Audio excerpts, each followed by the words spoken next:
où les rayons de l'aurore chantent ton chant. Jérusalem, tout en or, voici venir le temps où les rayons de l'aurore chantent ton chant. Jérusalem, tout en or, voici venir le temps où les rayons de l'aurore chantent ton chant.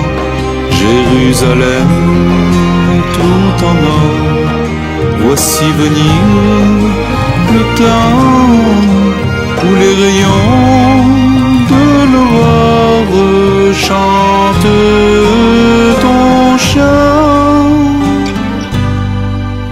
ton chant.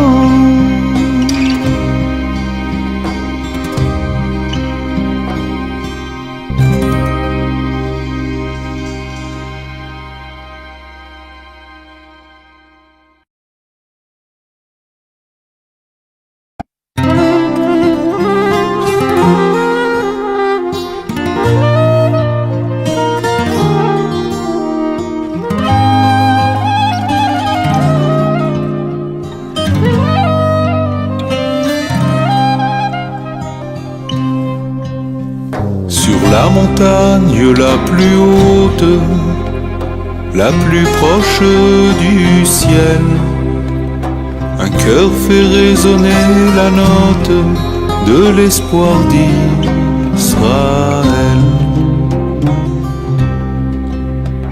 Pour revenir vers notre terre, il faut la mériter. Elle appartient à notre Père de toute éternité. Jérusalem, tout en or, quand donc viendra le temps où les rayons de l'aurore diront ton chant. Jérusalem, tout en or, quand donc viendra le temps où les rayons de l'aurore diront ton chant.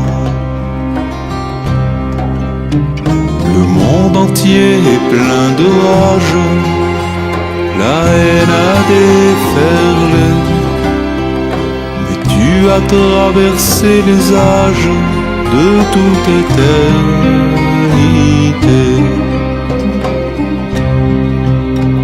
Bientôt sonnera le chauffard, annonçant ton salut.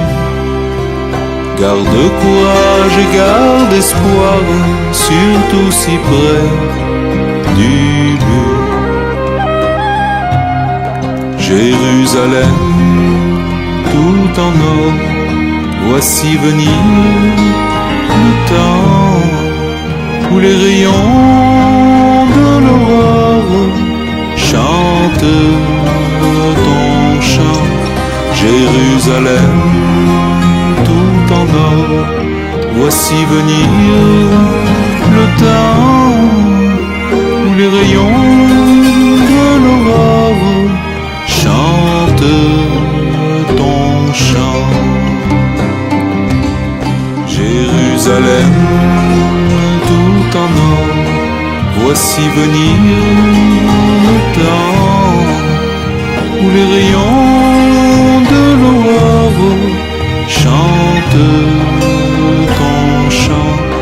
Jérusalem, tout en or, voici venir le temps où les rayons de l'aurore chantent ton chant, ton chant.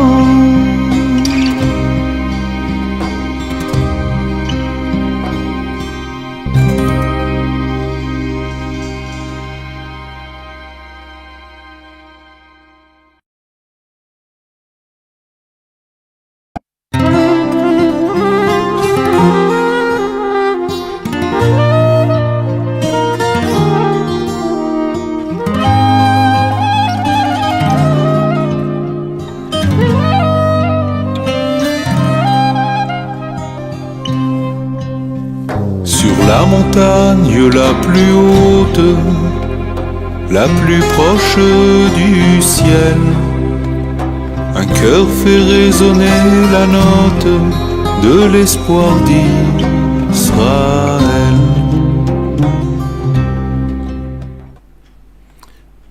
Shalom les amis, Bezrat Hashem, Boker Tov, Bezrat Hashem, que des bonnes nouvelles, beaucoup d'Atzlacha, en tous les yanim, un bon Shabbat, la délivrance pour tout le monde, chacun que chacune l'obtienne dans la miséricorde, tout ce qu'elle doit obtenir dans la facilité, dans la miséricorde, Bezrat Hashem. C'est pour ça qu'on est là, dans nos générations. C'est là qu'Hachem nous en a placé dans ces générations pour qu'on puisse réveiller avec nous sa miséricorde qui est infinie. Qu'à nous de nous renforcer et nous baser sur la Emouna.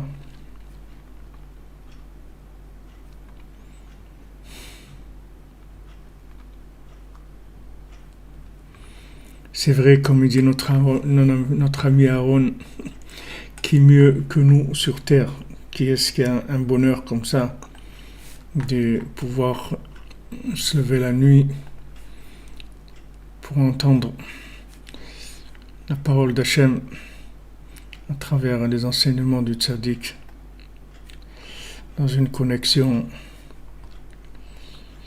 des quatre coins du monde qui se réunissent Arba Kanfot Haaretz. Alors on fait le cours Bezrat Hashem Leilun Nishmat, notre ami Israël Pinto, Alav Shalom, pour la refoua de Rav Israël Yitzhak Ben Fortuné, pour la réussite de Guy Nissim Ben Amou, la refoua de notre ami David Ben Mesoda Cohen qui souffre beaucoup. Voilà, il m'a envoyé encore des mots il y a quelques minutes. Il souffre beaucoup de souffrance, beaucoup de souffrance, toujours entre l'hôpital et le SAMU et les crises, les intestins, le cœur, tout. J'aime bien envoie refoua Shlema, Karov Mamash, qui sort tous les malades de leurs maladies physiques et tous les malades mentaux, de leurs maladies mentales. Grâce au corps du tzaddik sur lequel nous on s'appuie. Alors, la semaine dernière, on a commencé une Chot Purim et on a traité un sujet de la Hitpaharut, le principe que chacun il a quelque chose de merveilleux et dont Hachem se glorifie.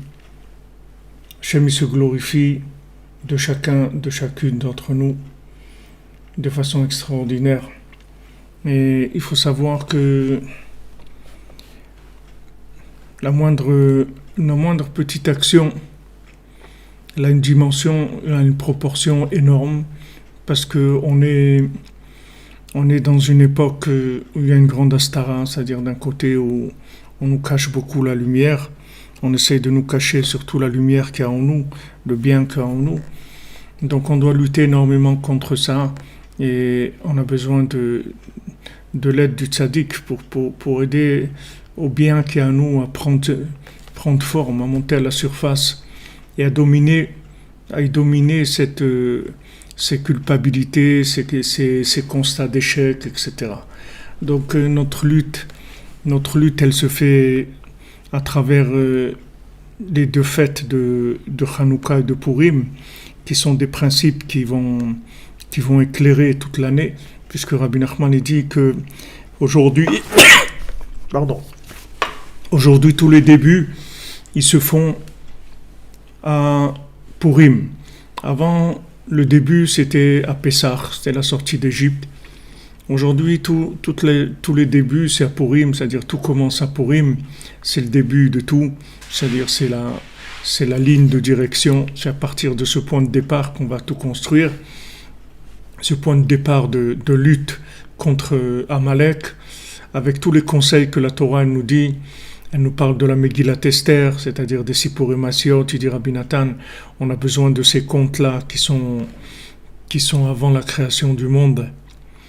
Avant la Torah, on a besoin de ces contes. On a besoin donc de lire la Megillah qui est les Sipurim Asiot. On a besoin de la Tzedaka, parce qu'avec la Tzedaka, comme on a vu, on va enlever tout l'aspect mortel et sombre qui est entraîné par la nourriture. La nourriture, elle nous rend la vie sombre, elle nous obscurcit notre façon de vivre, notre façon de voir les choses. Donc on a besoin de la tzedaka pour révéler justement la splendeur, la gloire qu'il y a dans chaque chose, puisque quand on donne la tzedaka, on va à l'opposé de ce qui est la consommation. On a besoin de se faire des cadeaux les uns aux autres et de se faire des cadeaux les uns aux autres, c'est-à-dire de faire beaucoup de chesed, beaucoup de choses qui sont gratuites, faire des choses gratuites qui vont nous permettre de nous désintéresser de l'exploitation des uns des autres et au contraire s'entraider dans la gratuité. Toutes ces mitzvot que Hachem nous donne pour l'époque de Purim, ce ne sont pas des mitzvot uniquement qu'on va faire le jour de Purim, ce sont des mitzvot qui sont une orientation de comportement pour l'année. Donc quand Rabbi Nachman dit que tous les commencements ils sont à Purim, ça veut dire que c'est la ligne de conduite pour toute l'année. De Purim, on va apprendre comment on doit se comporter, comment on va lutter contre Amalek, qu'on va lutter par la joie, qu'on va pas hésiter à se déguiser. Il ne faut pas hésiter à se déguiser. Si on doit se déguiser pour le shalom, on se déguise. Si quelqu'un m'a demandé ce matin,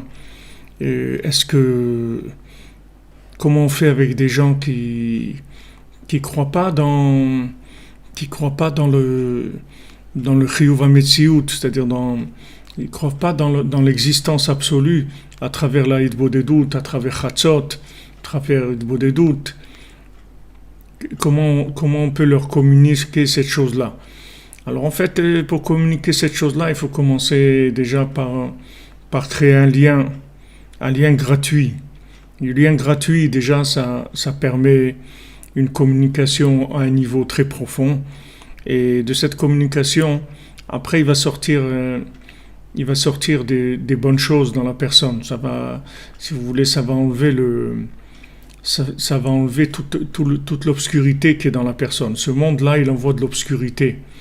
Les gens qui courent vers l'argent, ils noircissent le monde. Rabbeinu dit dans la Torah 23, dans l'Écoutez Moran, que l'argent s'appelle Anpin Chashuchin, s'appelle des visages noirs. C'est-à-dire ils noircissent le visage des gens. C'est-à-dire qu'ils éteignent la lumière qu'il y a sur le visage de la personne. La personne, elle a un visage qui traduit la lumière de son âme. C'est-à-dire elle a l'aspect des choses, l'aspect basique des choses, c'est de voir le bien, c'est de voir Hachem, c'est d'être joyeux. Ça, c'est l'aspect basique de la vie.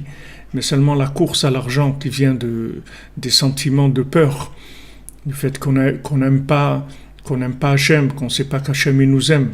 Alors ça nous met dans la peur, comme un petit enfant qui se retrouverait à l'âge de 4 ou 5 ans dans la rue et il a perdu complètement la notion que ses parents sont là, qu'ils sont à côté de lui et qui vont venir le chercher. Vous voyez, un petit enfant quand il attend devant l'école, tout le monde a passé ces paniques là. Vous attendez devant l'école, ok, et puis on doit venir vous chercher, maman doit venir vous chercher. Et voilà, les petits enfants ils s'en vont les uns après les autres. Et vous êtes toujours là. Et vous êtes seul. Après vous restez seul. Après vous commencez à dire mais peut-être elle a oublié. Peut-être elle m'a oublié. Mais non, au début, on dit non, maman, elle n'oublie pas quand même. Elle sait que je suis à l'école. On essaie de se consoler. Après, on dit, mais peut-être qu'en fait, ouais, elle m'a oublié. Elle m'a oublié complètement. En fait, peut-être qu'elle m'aime pas et qu'elle m'a oublié complètement. Voilà ce qui se passe dans la tête d'un petit enfant et qui panique. Et en fait, sa mère, elle a peut-être du retard. Mais dans ce retard, elle souffre encore beaucoup plus de la séparation que si elle était venue le chercher à l'heure. Elle aussi, elle sait qu'il souffre. Donc elle fait tout ce qu'elle peut pour arriver le plus tôt possible. Il faut le savoir que Hachem, il fait tout ce qu'il peut pour arriver chacun d'entre nous le plus tôt possible. Vraiment le plus tôt. Nous délivrer le plus tôt possible. Il veut nous délivrer vraiment très très vite. Il veut vraiment nous délivrer très vite. Chacune d'entre nous. Il veut vraiment que ça se fasse très très vite. Seulement, il faut faire attention que ça se passe bien, qu'on soit gagnant dans le but pour lequel on est venu sur Terre. On est venu sur Terre dans un certain but. Donc il faut que ça marche. Hachem, c'est pas parce qu'il veut nous délivrer qu'il va nous faire perdre le but pour lequel on est venu. Donc il y a une lutte, il y a un jeu, il y a un libre arbitre, il y a des choix, il y a des choses. Et on passe par des épreuves. Mais il faut savoir que derrière chaque épreuve, il n'y a que de l'amour d'Hachem, que du réconfort d'Hachem. Hachem, il veut uniquement qu'on soit bien, que ça se passe bien, que ça se passe avec beaucoup de joie, de bonheur, de réussite, de satisfaction, d'amour, d'affection, de chaleur. Hachem, il veut que ça se passe très très bien. Seulement, il y a des épreuves, il y a des examens. Tous les jours, on a des épreuves, pour notre bien toujours. Et dans ces épreuves-là, il faut savoir comment se comporter. Donc cette période-là, messianique, elle est sur le système de Purim pour pouvoir nous en sortir. Avec tous ces conseils-là, la joie, la tzedaka, l'entraide gratuite, le déguisement. Quand quelqu'un voyait qu'il est loin, alors il faut vous déguiser. Vous n'allez pas rester, si vous présentez comme un rabbin, il va se sauver. Alors vous déguisez. Et quand vous déguisez, vous faites le dindon, comme Rabbeinu l'a dit, le dindon. Vous faites le dindon comme lui. Je dis, c'est quand même sympa d'être un dindon. Alors il dit, quoi, toi aussi tu es un dindon? Je dis, ouais, moi aussi je suis un dindon.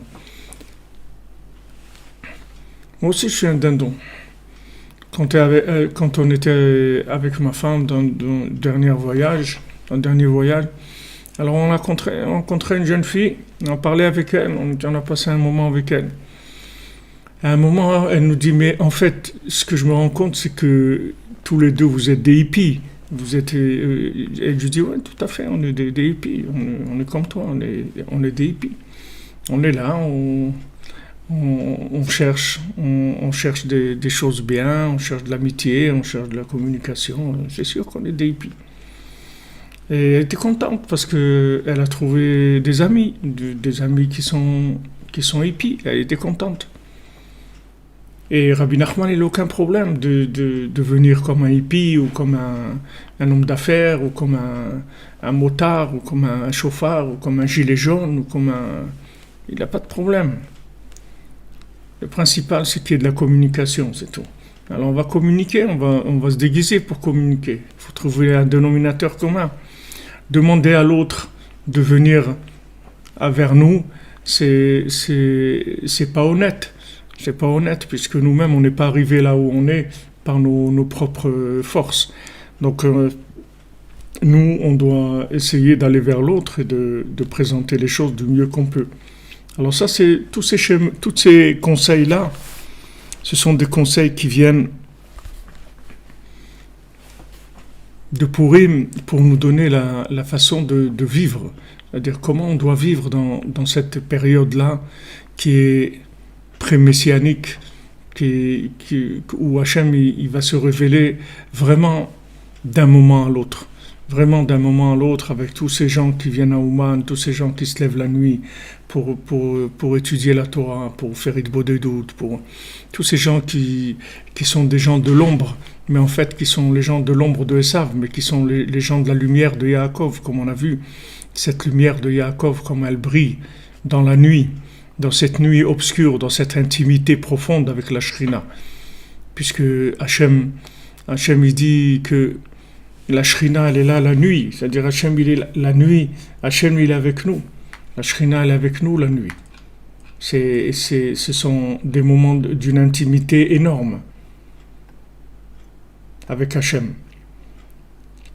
Rabbi Nathan, il dit que quand on se lève la nuit, alors on est très proche de la Shrina. Que ce soit du côté de l'homme ou que ce soit du côté de la Shrina elle-même.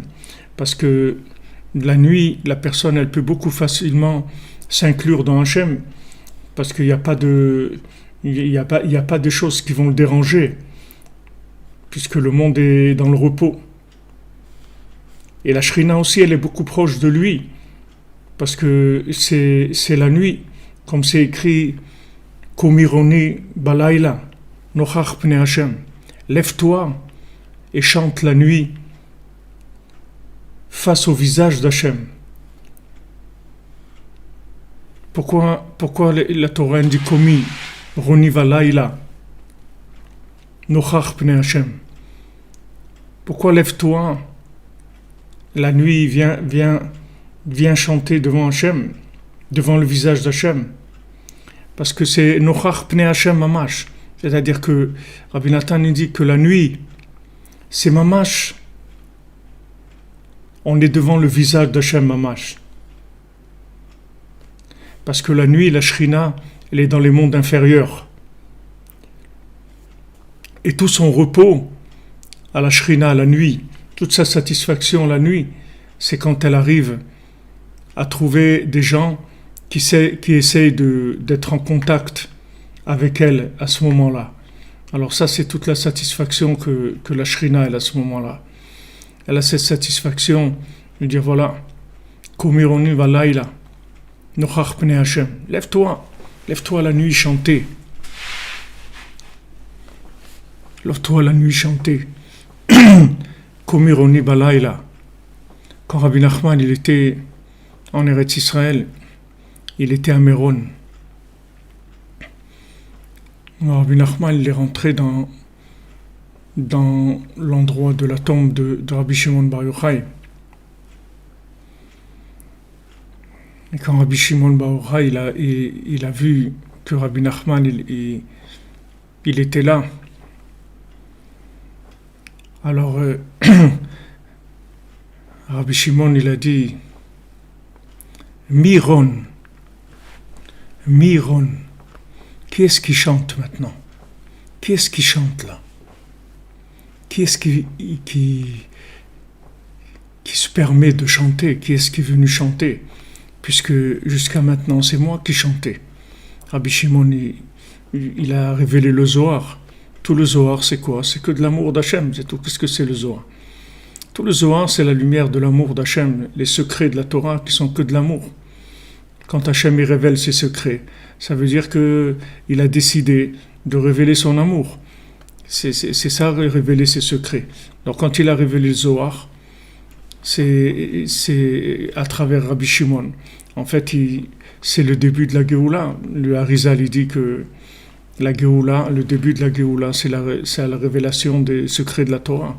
Ça y est, le Mashiach, il a commencé à se mettre en route à ce moment-là, quand il y a eu les révélations des secrets de la Torah.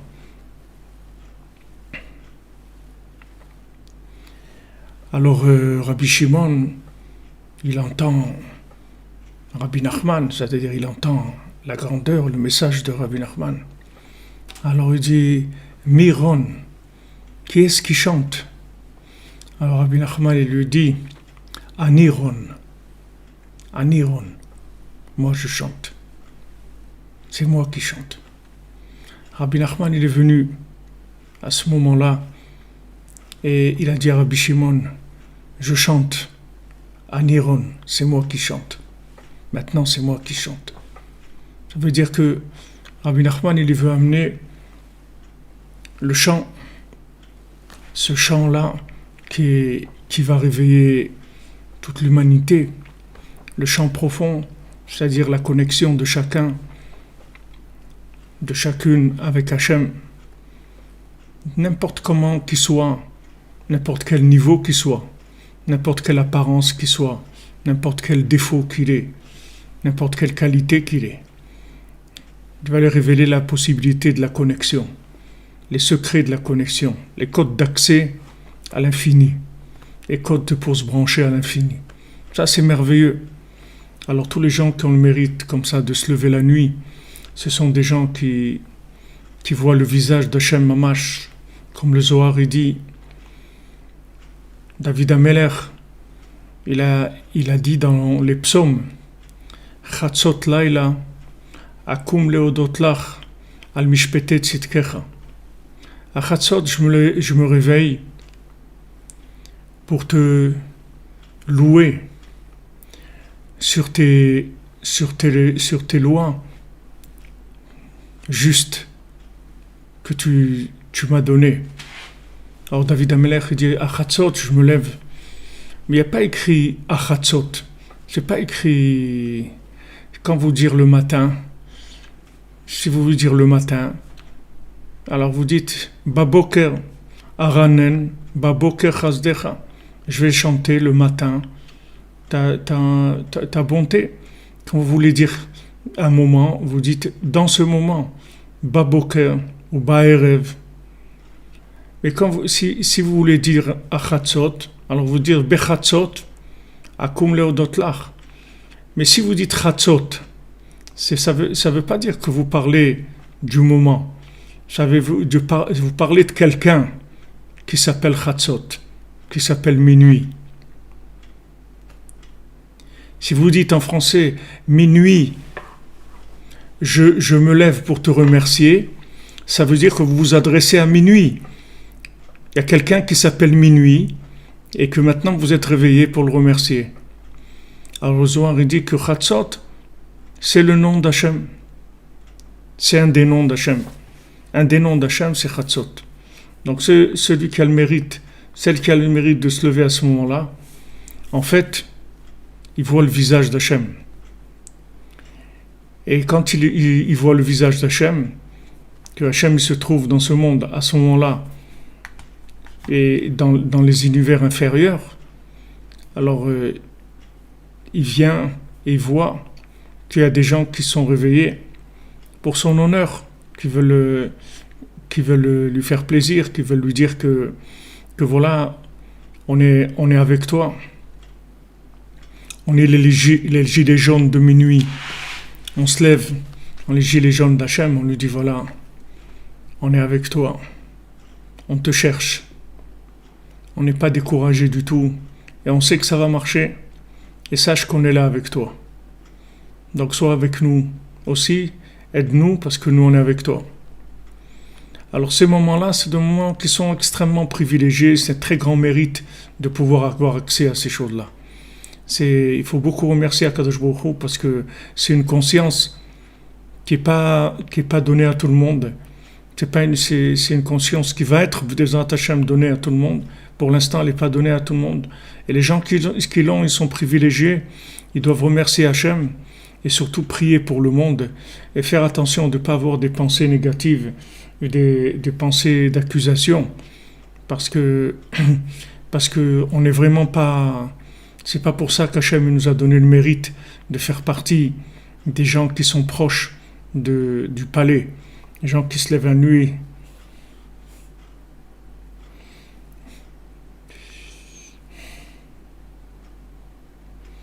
Exactement ce que vous dites, Pierre Guy, que même dans le sommeil, l'état d'éveil, il sera présent. C'est-à-dire que une fois qu'il y a des gens qui sont réveillés la nuit, qui ont eu le mérite de se lever la nuit, en fait, ils vont communiquer un éveil même dans les gens qui sont endormis encore, et même dans les parties d'eux-mêmes qui sont endormis, même dans la journée, quand ils vont s'endormir, parce qu'en fait, le monde, il marche à l'envers. Quand vous levez le matin, ça veut dire que vous commencez à dormir. Et après, vous dormez toute la journée, et après, quand vous allez vous coucher le soir, vous vous préparez à vous réveiller, en fait. Vous êtes sorti du sommeil, qui est l'embrouille de Amalek. Toute la journée, il essaie de nous embrouiller avec ses histoires. Ouais, t'es pas capable, tu es un fauteur, tu es un taré, tu es un méchant, tu es un ci, tu es un profiteur, tu es un renégat, tu es un truc, tout ce que vous voulez de tout ce qu'il essaie de nous traiter toute la journée. Ça, c'est le sommeil. C'est là qu'on dort. Et quand on va dormir le soir, en fait, on se prépare pour se réveiller. Donc, on se prépare au décollage. Et après, on se lève la nuit, c'est le décollage. Exactement. Comme me dit Madame Fabienne, on met le gilet jaune sur le pyjama et on sort. On y va. Et on attaque.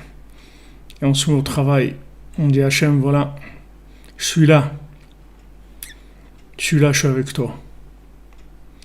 Voilà, je suis avec toi de tout cœur. Voilà, ce que je peux faire, je vais faire. Je vais allumer une petite bougie, je vais dire un peu des psaumes, je vais parler avec toi. Je vais chanter, je vais faire ce que je peux pour te donner une résidence sur terre. Et en attendant de voir ta résidence construite, je vais te montrer que on a vraiment envie que tu aies ta résidence et que tu sois là avec nous. Et on souffre beaucoup du fait que tu sois caché de nous. Et toute la journée, on nous endort avec des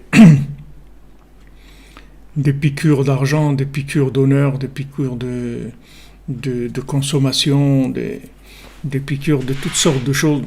On nous endort avec le cannabis, avec ce qu'on veut. Il y a le cannabis lui-même. Il y a les supermarchés aussi, c'est du cannabis. La vie, l'argent, c'est du cannabis. Tout ce qui endort la personne sur la conscience de la vie s'appelle du cannabis. C'est la même chose.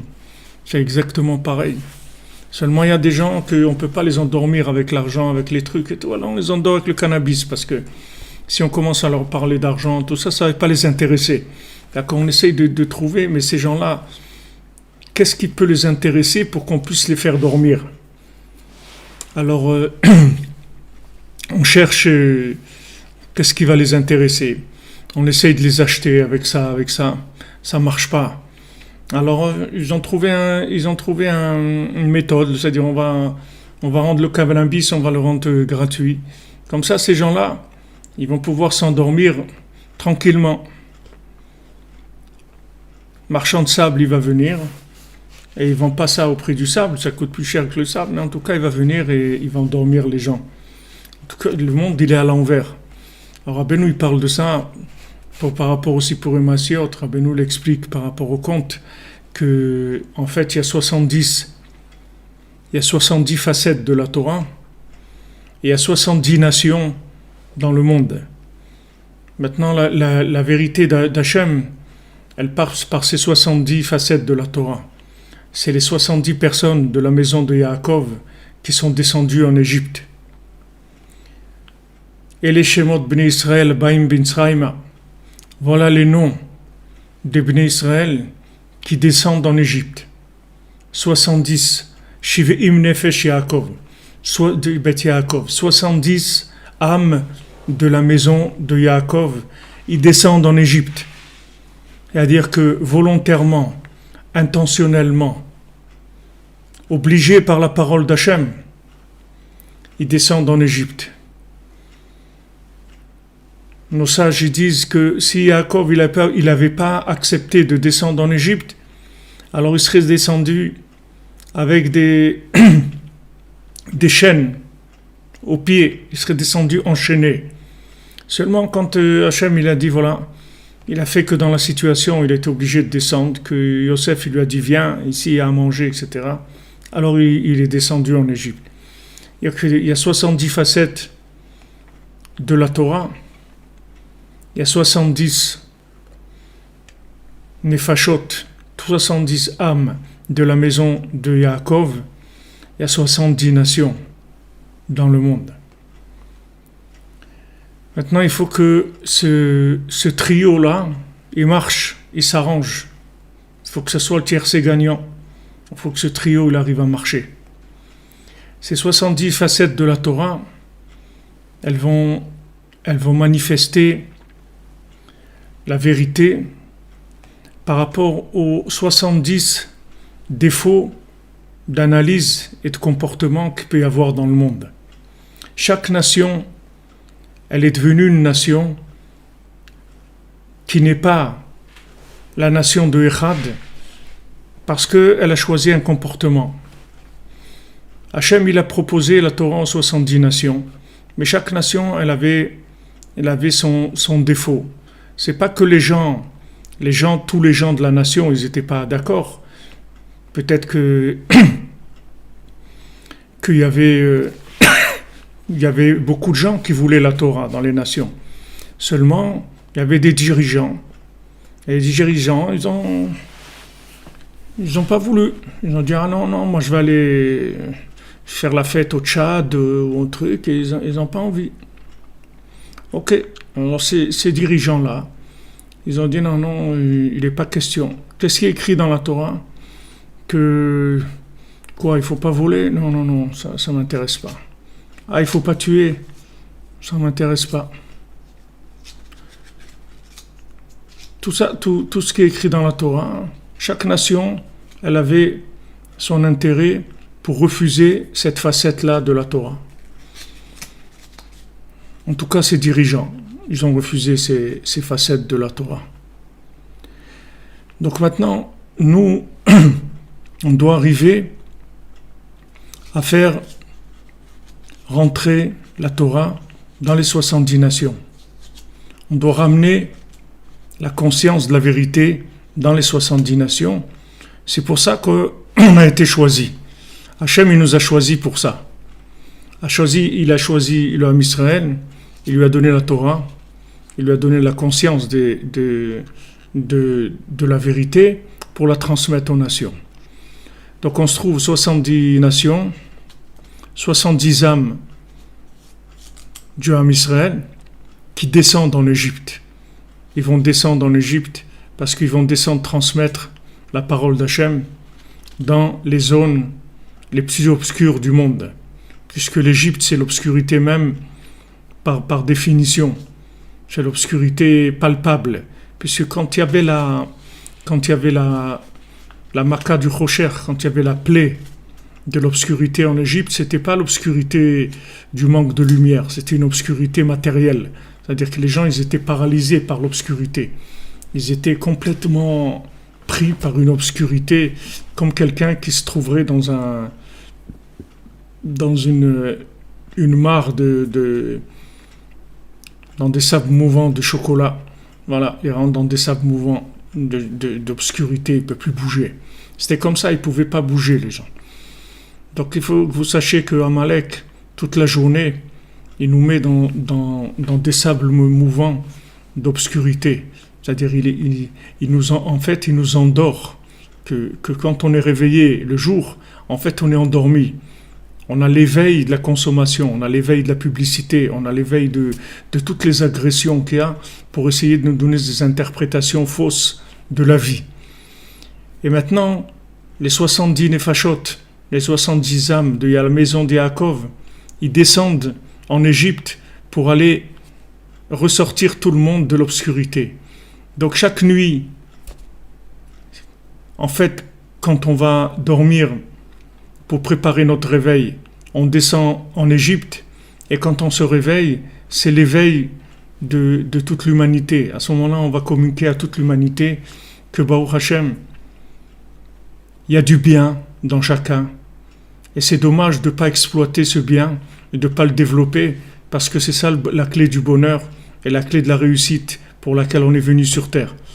Cette conscience-là, on ne peut pas la transmettre de façon directe à des gens qui sont déjà formatés par des systèmes de consommation. C'est très très difficile.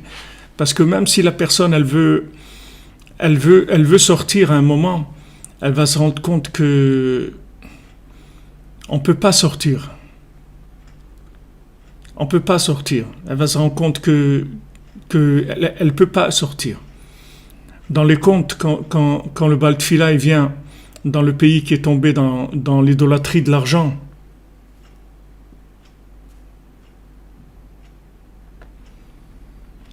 et oui, monsieur Terrier, c'est vrai qu'on en a marre de la marre, mais qu'est-ce que vous voulez? Qu'est-ce qu'on voulait faire? C'est Hachem qui décide.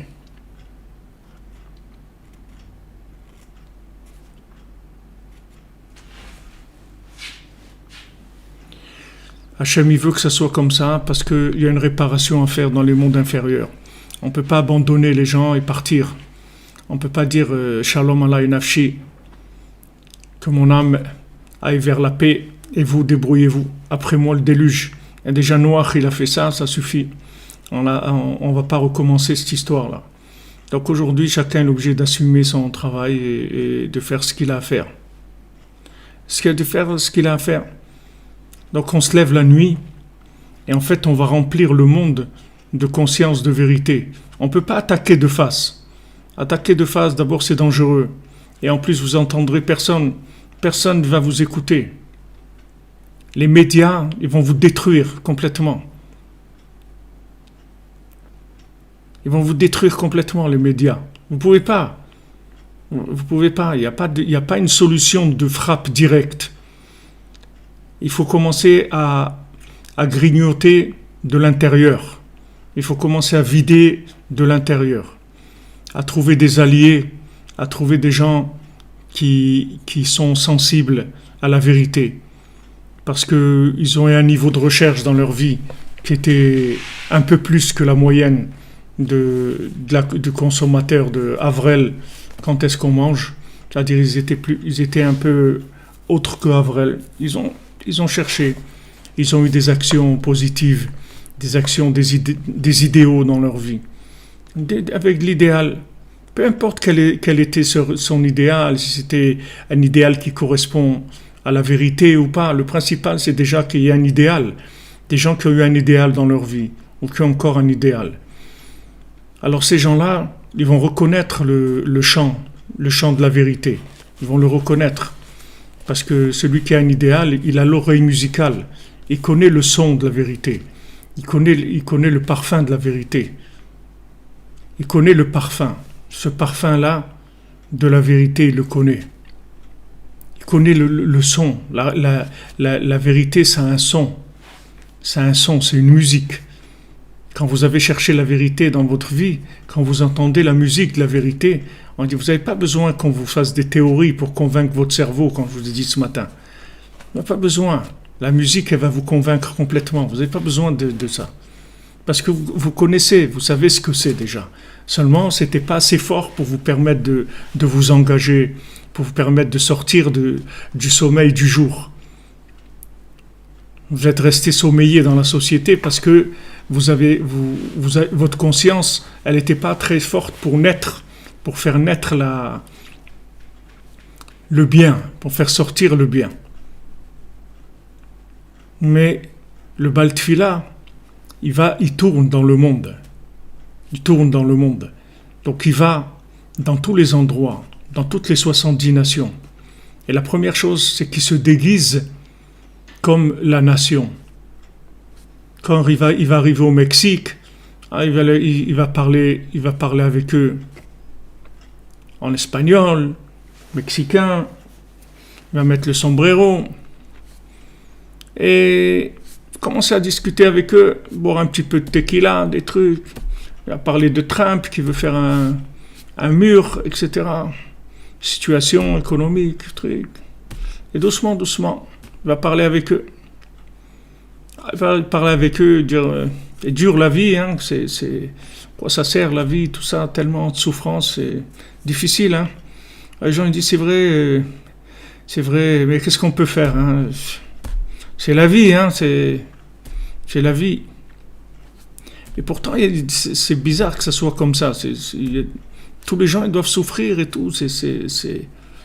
Voilà, ils commencent à parler, et à un moment, il y a un petit éveil qui se fait dans la personne. Un petit éveil là, ça y est. on a commencé à gâcher le sommeil de la journée. Un petit peu. On a fait, comme on dit, on a créé une petite faille pour que la lumière puisse rentrer. On a fait une petite ouverture. La lumière va pouvoir commencer à rentrer. Et comme ça, le bal de fila, il tourne dans les 70 nations. Tout le temps. Tout le temps. Quand il est arrivé, c'est ceux qui sont tombés dans l'argent. Vous prenez les États-Unis, in God we trust. Dans le dollar, on croit. Les États-Unis représentent 5% de la population mondiale et ils consomment 20 ou 25% des ressources du monde. Ils volent déjà dans la consommation 5 fois ce à quoi ils ont droit. Si un Américain il a droit à 100 kilos de pommes de terre par an, il prend 500 kilos. D'où il les prend ces 500 kilos? De quelqu'un d'autre qui va mourir parce qu'il n'a pas de quoi manger. Donc le bal de fila, il va là-bas. Il leur parle. Il leur dit les amis et tout. Alors ils peuvent pas l'écouter. Il dit comment ils vont l'écouter? C'est le contraire de leur foi. Ils croient dans ça. Comment ils croient dans l'argent, dans tout. Comment ils vont écouter quelqu'un qui leur dit il y a autre chose que l'argent? Ils vont pas le croire. Donc ils parlent un peu avec ceux qui sont dans les zones frontalières, mexicains, les trucs qui sont les gens qui sont un petit peu comme ça. Ils croient pas trop dans les systèmes. Ils sont pas. Alors ils parlent un peu avec eux. Alors après ils lui disent écoute, qu'est-ce qu'on peut faire nous? Je crois qu'on va le démonter le système de l'Amérique. On peut pas démonter le système de l'Amérique. Qui on est nous? Alors bal de fila il dit non c'est bon, ça va, te casse pas la tête. C'est super déjà. On va parler, tu verras, je reviendrai, on discutera. Donc le bal de fila, qu'est-ce qu'il fait? Il crée une petite brèche dans le lobby, dans le côté le côté très très sûr, très fort de la théorie de Uncle Sam. Il lui crée une petite faille. Cette petite faille, elle va laisser rentrer de la lumière après. Après le bal de fila, il s'en va. Après, cette personne, avec cette petite faille, elle va voir des petits éveils dans la journée. Des petites choses où elle va voir ce qu'elle ne voyait pas avant. Et quand il va arriver à voir tout ce qu'il pouvait voir à travers cette petite lucarne qu'il a eue, cette petite ouverture qu'il a eue, comme il a dit à Noah, Hachem, il dit Tzoarta c'est la Teva, fais une petite lucarne dans la Teva. Alors il va y avoir une petite lucarne dans la vie de la personne. Cette petite lucarne va laisser passer un petit peu de lumière, de vérité. Cette lumière de vérité, elle va faire des éveils dans la journée. Une fois que la personne, elle va utiliser toute la vérité qu'elle a pu recevoir à travers sa lucarne, le bal de fila, il va revenir. Quand le bal de fila, il va revenir, la personne, elle va déjà être apte à commencer une discussion un petit peu plus évoluée, un échange un petit peu plus évolué. Et à ce moment-là, le bal de fila, il va ouvrir la lucarne encore un peu plus. Et la personne, et après, elle va lui ouvrir la porte et la personne, elle sort. Ça va prendre un certain temps. Et après, la personne, elle va sortir. Et comme ça, le bal de fila, il va faire que les 70 nations travaillent sur les 70 nations. Donc, on peut pas, si vous voulez, on peut pas se plaindre de ce qui se passe. Il faut juste faire ce qu'on a à faire, c'est tout. On a un travail à faire, il faut faire notre travail. Notre travail, c'est l'éveil du monde, c'est tout. L'éveil du monde, il commence par mettre le gilet jaune sur le pyjama et sortir du lit et commencer à parler avec Hachem. Ça, c'est le point de départ. Ça, c'est ma responsabilité. C'est avec ça que je vais faire avancer le monde. Quand les gens ils vont nous dire « Mais qu'est-ce que tu fais, toi, pour le monde? Qu'est-ce que je fais ?» Eh bien voilà. Moi, je suis un gilet jaune de la nuit. Je suis un gilet jaune de pyjama. Je suis un pyjama gilet jaune. je fais partie des Gilets jaunes pyjama. C'est un mouvement. Avant, on ne connaît pas ce mouvement. Et ben voilà, ça s'appelle les Gilets jaunes pyjama. C'est-à-dire, c'est des gens qui se lèvent et qui vont aller alimenter le bien là où il est caché et qui vont détruire le mal à sa racine. Parce que la destruction du mal, elle se fait par l'alimentation du bien. Puisque le mal, par définition, il s'alimente de l'obscurité, il fonctionne par l'obscurité, par le sommeil. Puisque le mal, tout le mal, il vient du sommeil. Ravram Ben Nachman dit dans Korvéo, tout le mal, il vient du sommeil. Quand vous cassez le sommeil, vous cassez le mal. Comment vous cassez le mal? Vous prenez conscience du bien qui est en vous. Parce que toute la journée, c'est du sommeil.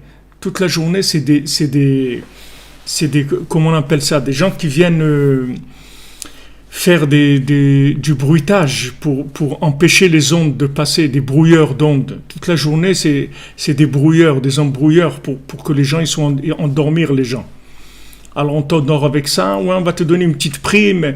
Avec ça, tu vas pouvoir t'acheter une trottinette. Waouh, super, je vais avoir ma trottinette cette année, je vais recevoir une prime et trucs. Et vas-y. Et toute la journée, la trottinette, toute la journée. Mais quand vous rentrez dans le mouvement des Gilets jaunes pyjama, alors là, ça rigole plus du tout. Là, ça devient du sérieux, de très très haut niveau. C'est plus du tout là, vous commencez à devenir les bâtisseurs de la maison d'Hachem, les bâtisseurs du bien, les bâtisseurs de l'éveil du bien qu'il y a dans chacun. Et à ce moment-là, tous ces mouvements qui se mettent en place, c'est parce qu'il y a des gens qui se lèvent la nuit. D'où ils tirent la force des gens de descendre dans la rue, de s'empêcher tellement de vivre normalement, etc., pour passer des nuits entières dans la rue à manifester, ne pas travailler. D'où ils ont la force de ça? Parce qu'il y a des gens qui se lèvent la nuit. Et les gens qui se lèvent la nuit, ils donnent confiance au bien qu'il y a dans ces gens-là. Le bien commence à s'éveiller. Et ils se disent, mais attends, mais il y a un truc qui ne va pas là. Qu'est-ce qui ne va pas? Comment ça se fait qu'il y a un an ça allait, maintenant ça ne va pas? C'est le même bonhomme. C'est le même bonhomme. Qu'est-ce qui a changé depuis? Peut-être le sac à main de Brigitte Macron, il a changé. Son manteau, peut-être il a changé. Mais qu'est-ce qui a changé? Il n'y a rien qui a changé. Donc qu'est-ce qu'il y a maintenant? Pourquoi tu descends dans la rue? Pourquoi tu n'es pas descendu il y a un an?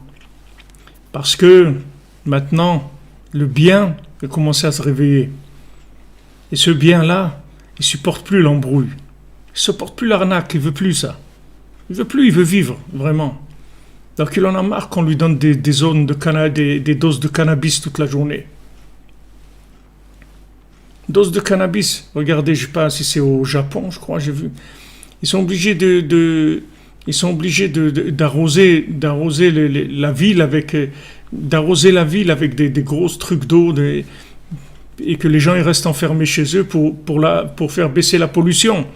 Parce qu'il y a une telle pollution que le niveau de pollution, le taux, il monte tellement haut que ça devient très dangereux. Donc ils disent aux gens de rester chez eux et ils envoient beaucoup d'eau et je sais pas quoi. Cette eau-là, ça fait que la pollution baisse. Ils font baisser la pollution avec de l'eau.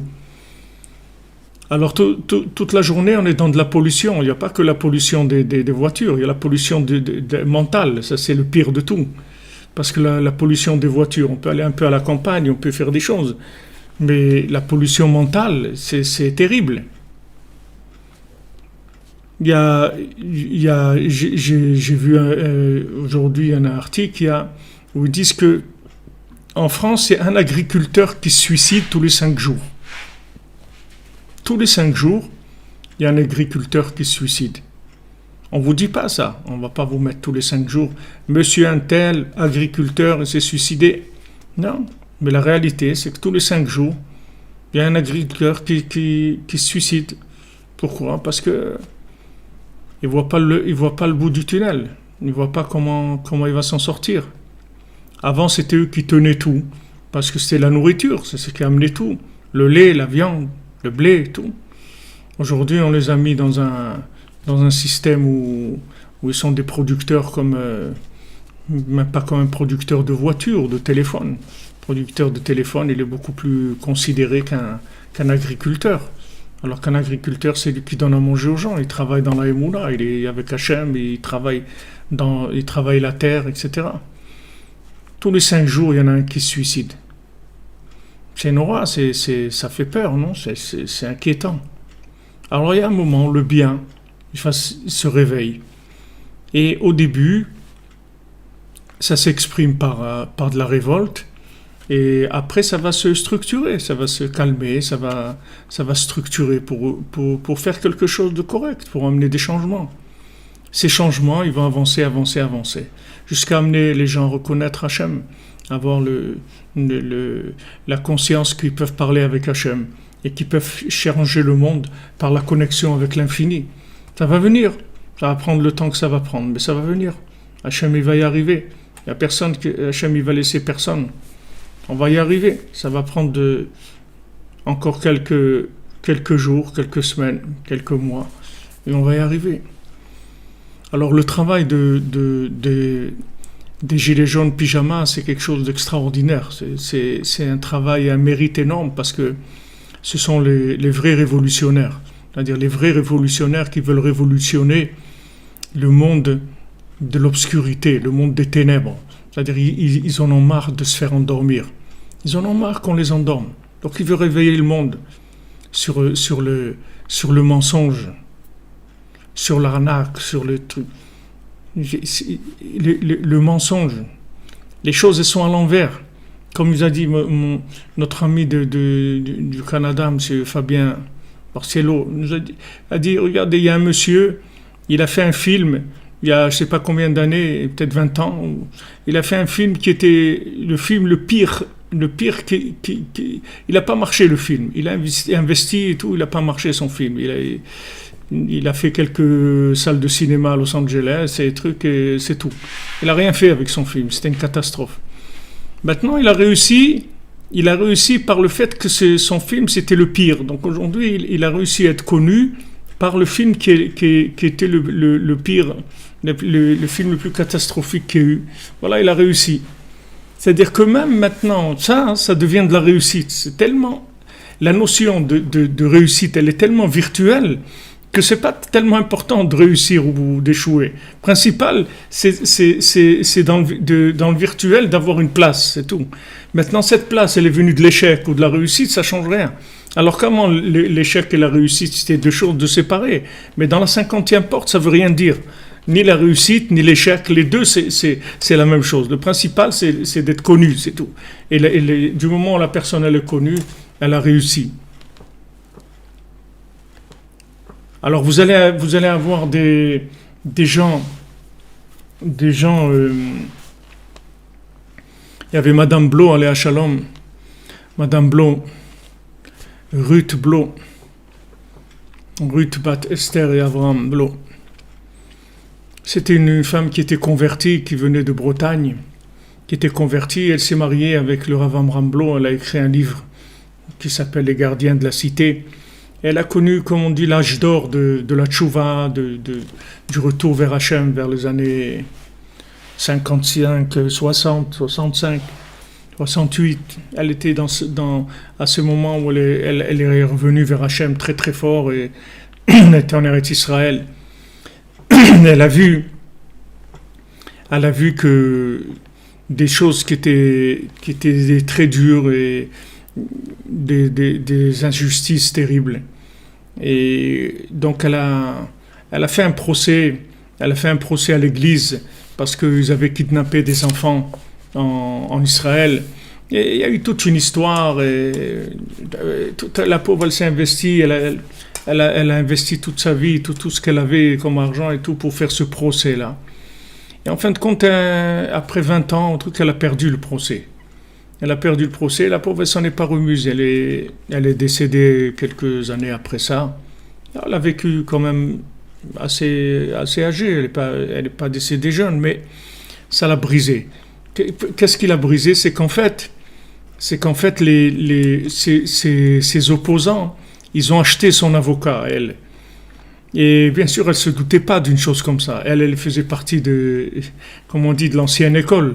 Elle ne peut pas imaginer que l'avocat qui va vous défendre, il peut être acheté par l'autre côté pour vous faire tomber.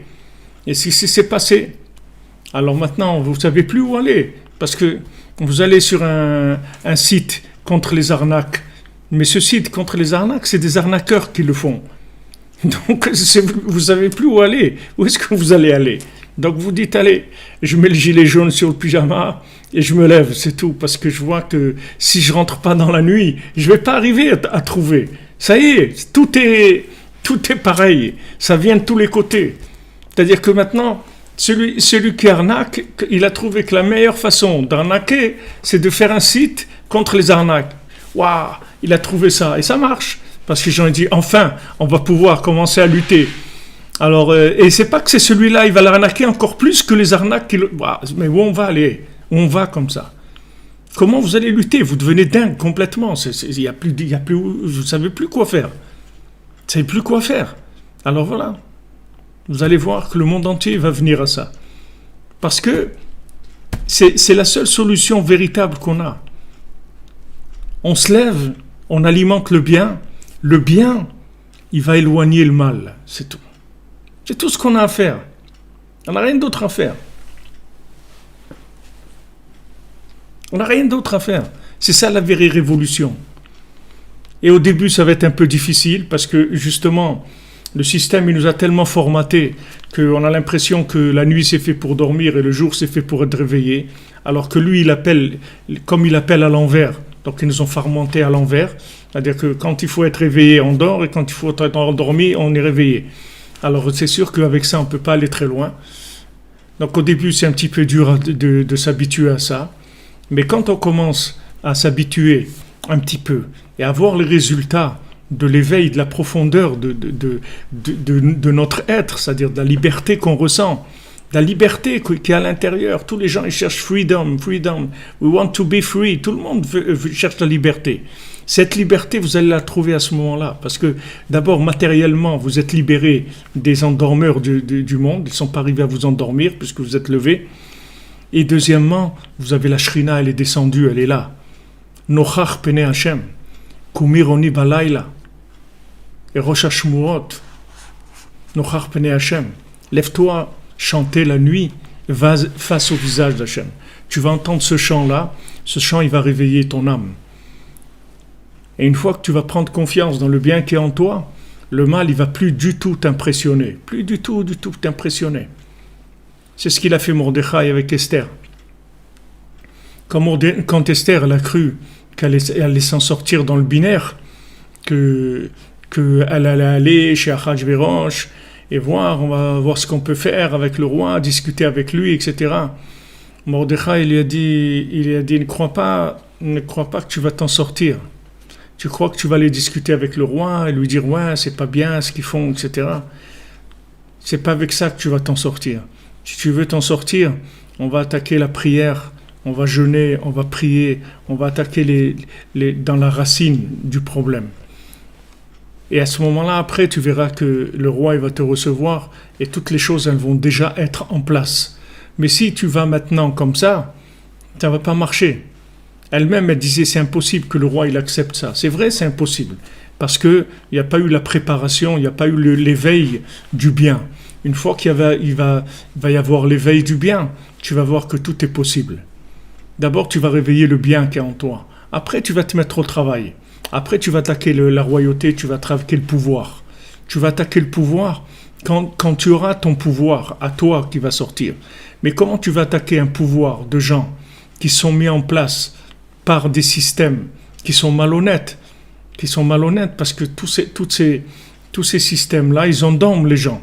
Donc comment tu peux dire que quelqu'un il a voté pour toi alors qu'il était sous effet du cannabis? Tu peux pas dire qu'il a voté pour toi, il ne savait pas ce qu'il faisait. Donc tu l'as endormi toute la journée. Et maintenant tu l'as fait voter pour toi. Mais le bonhomme, il n'a pas voté, c'est pas vrai. Mais comme maintenant il est endormi, il ne se rend pas compte. Mais fais attention. Parce que les gens, ils vont se réveiller. Ne crois pas que tu vas les tenir endormis tout le temps. Tu ne vas pas pouvoir les tenir endormis tout le temps. Pourquoi? Parce que il y a les gilets jaunes pyjama de la nuit, eux ils se lèvent et ils commencent à alimenter le monde en conscience du bien. Et après la personne, un matin, se lève et elle se dit, qu'est-ce que je fais là? Je fais quoi là? Ma vie c'est quoi? C'est devenu quoi? Et il y a une conscience qui se réveille. Et la personne, elle commence à se mettre en marche, c'est tout.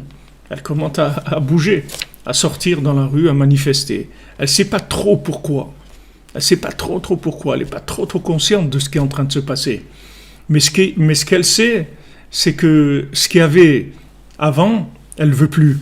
C'est tout. Pourquoi? Parce que ça a changé. Mais pourquoi ça a changé? Ça a changé, c'est tout, je m'en vais.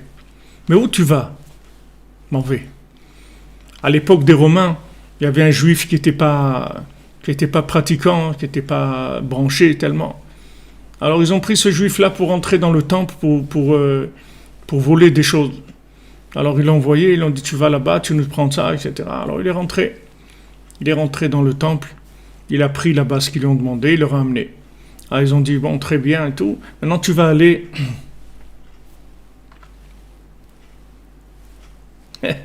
C'est vrai, Aaron, le building il est jaune, c'est un gilet jaune aussi. Le futur building, la maquette, Bézat Hachem. Alors ce juif-là, une fois qu'il est venu avec ce qu'il lui avait demandé comme ustensile du temple, ils lui ont dit, bon maintenant tu retournes, tu vas nous rechercher ça. Il a dit, non, je ne retourne pas. Il dit, qu'est-ce qu'il y a? Il dit, je ne retourne pas, c'est tout. Je ne retourne pas voler dans le temple, c'est fini. Alors ils lui ont dit, mais tu sais, si tu ne fais pas, on va te tuer. Vous pouvez me tuer. Moi, là-bas, je ne retourne pas. Voler quelque chose dans le temple, je ne vais plus le faire. C'est tout. Maintenant, qu'est-ce qui a changé? Qu'est-ce qui a changé? Au contraire, on dit qui vole un œuf, vole un bœuf. Alors, non, tu es rentré, tu as volé un truc. Ok. Alors, retourne, qu'est-ce qu'il y a? Ils t'ont menacé, ils vont te dire, ils vont te tuer si tu ne retournes pas voler. Ne retourne plus. Pourquoi? Parce qu'il est rentré dans la maison d'Hachem. Sa conscience s'est réveillée. Quand sa conscience s'est réveillée, ce qu'il faisait la veille, il ne peut plus le faire aujourd'hui. C'est fini. Il ne peut plus. Il dit, mais tu sais, tu vas crever, c'est tout, si tu... Ça y est, terminé. Mais tu sais, tu risques de plus avoir d'emploi. Pas la peine de discuter. Il n'y a pas à discuter, ça ne m'intéresse plus. Je ne sais même pas de quoi vous parlez d'ailleurs. C'est-à-dire que maintenant, quand vous vous levez la nuit, vous reconstruisez la maison d'Hachem. Qu'est-ce que c'est reconstruire la maison d'Hachem? C'est pas des murs, la maison d'Hachem. C'est une conscience. C'est ça la maison d'Hachem. Rabbi Nachman, il explique, qu'est-ce que c'est la maison d'Hachem? C'est le da'at. C'est-à-dire que c'est la conscience d'Hachem. Quand on allait dans le Beth Amikdash, c'était l'endroit de conscience. Maintenant, cet endroit-là, il est caché. Mais il existe. Quand vous vous levez la nuit, le Zohar dit, tout celui qui se lève la nuit, il voit le temple. Il voit le troisième temple, il le voit, mamash. Il dit, mais moi, je le vois pas avec mes yeux, je le vois pas. Tu vois pas avec tes yeux, mais ton âme, elle le voit. Et qu'est-ce que ça change quand ton âme, elle voit le temple? Alors le bien qui est en toi, il commence à sortir de prison. Il commence à sortir de l'esclavage. Il commence à sortir du sommeil. Il commence à sortir des addictions. Il commence à sortir. Combien de gens ils me disaient, moi, Avifra, j'arrive pas à me débarrasser de ça, j'arrive pas à arrêter de fumer, j'arrive... Mais le fait que tu as envie de sortir, tu comprends pas que ça veut dire que tu as guéri déjà. Tu comprends pas que l'envie que tu as de sortir, ça veut dire que tu es en bonne santé, ça veut dire que tu es pas un esclave. Qu'est-ce que c'est un esclave? C'est quelqu'un qui a fait youch, c'est quelqu'un qui s'est désespéré, qui a dit, moi, tant pis, je reste là. Un esclave, normalement, il reste 6 ans, la 7e année, il sort, d'accord? Je vous ai dit, cet esclave-là, si au bout de la 7e année, il ne veut pas sortir, alors il peut rempiler encore 7 ans. Et comme ça, pendant 49 ans. Mais le jubilé, quand il vient la 50e année, il est obligé de sortir. C'est fini. Même s'il dit, je veux rester, on le met dehors. On dit, maintenant, tu sors, c'est tout. Alors quand il vient le jubilé du monde, le Noun du monde, le Moach Noun, le Nachman, le Moach Noun, le cerveau de la 50e porte vient dans le monde, il va libérer tout le monde, qui veuille ou qui veuille pas, tout le monde va être libéré, partout.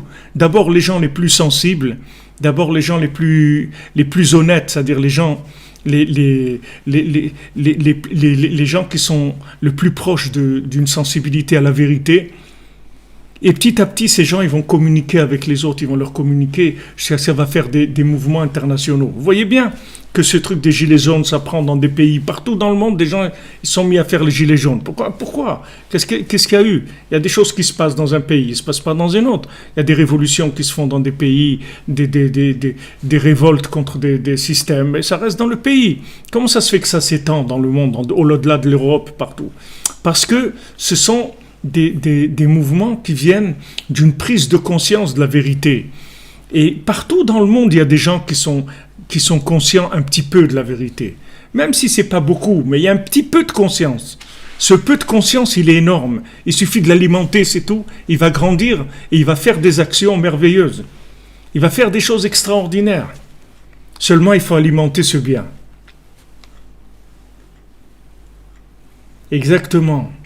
Boxer Tov, c'est-à-dire la vérité, elle va pas boxer parce qu'elle va se faire dans la douceur, dans l'amour, par un éveil de l'intérieur. Vous n'avez pas besoin c'est-à-dire que l'extérieur, il va se mettre en place automatiquement. Mais ce qui est le plus important, c'est de réveiller ce point-là de bien qu'il y a dans chacun. Dès que ce point de bien, il va se réveiller, c'est fini. La personne, elle va changer. Ce monsieur, il rentre, on lui dit, tu vas voler, il dit, je vole plus, c'est fini. Il dit, mais on va te tuer si tu voles pas. Il dit, vous pouvez me tuer, c'est fini. C'est-à-dire qu'il arrive à un moment où la vie, elle a plus de sens pour lui.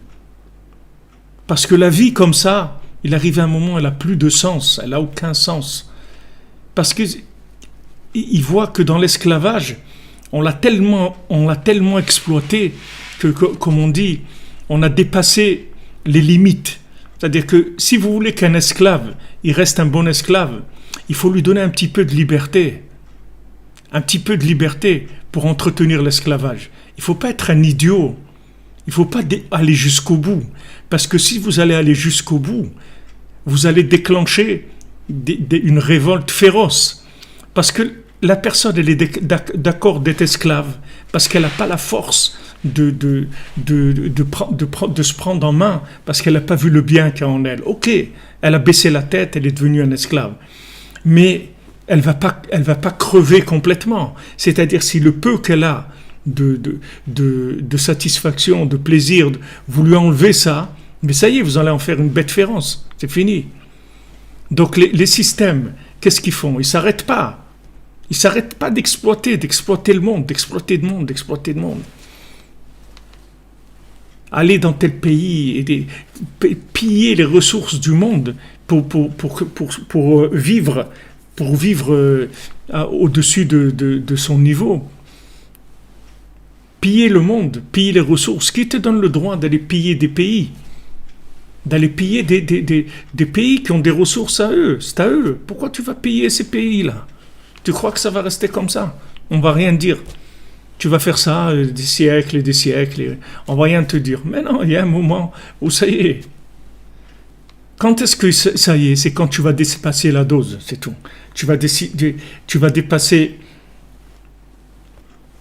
Tu vas dépasser les limites de l'acceptable, du gérable. C'est-à-dire que tu vas tellement enlever le peu de bien qu'il y avait dans la personne qui lui restait, c'est-à-dire le peu de contact qu'elle alimentait un petit peu le bien.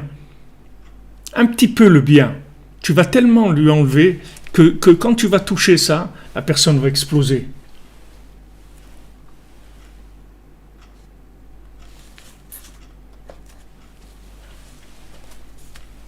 Vous comprenez? Donc il ne faut pas s'inquiéter. Les systèmes, ils vont changer. Les systèmes, ils vont changer parce que les gens, ils vont changer. Les systèmes, ils sont là, ils exploitent le niveau des gens. Mais quand les gens, ils vont arriver à un niveau de conscience qui est beaucoup plus élevé, d'eux-mêmes, ils ne supporteront plus le mensonge. Donc quand vous voyez que vous ne supportez pas l'addiction, ça veut dire que, vous êtes en pleine forme. Vous êtes en pleine forme.